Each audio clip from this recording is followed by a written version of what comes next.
A gloomy night here at the Houch ends in a WKU win 35-16 over the New Mexico State Aggies, and it's hard to point at the stat sheet and say what WKU did best. Rodney Tisdale threw for over 300 yards. The WKU defense only allowed 176 yards. However, if you looked at this first quarter of play, you would not been able to have predict the outcome of this game. The defense for WKU continued to stand strong, only allowing 2 field goals by New Mexico State in this first half.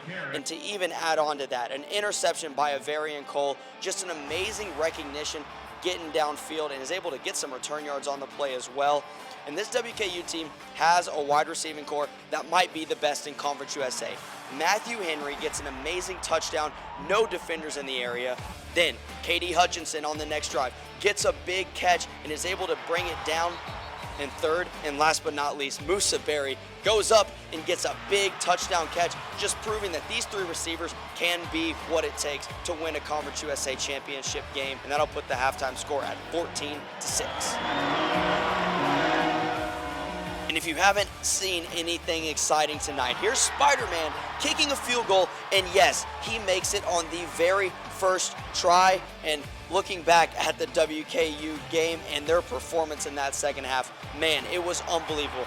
K.D. Hutchinson gets a huge catch and then runs it all the way across the other side of the field. Huge gain for WKU, and it didn't stop there. How about Lavelle Wright, the big horse, as Tyson Helton likes to call him, just running right to the end of the end zone out of the Wildcat. Looked great. And rounding it out, Jackson West gets a nice tipped pass catch for a touchdown, and I thought he was going to run right into me here. Ultimately, he doesn't, and WKU just puts the lid shut on the New Mexico State Aggies, and that is what will end the game.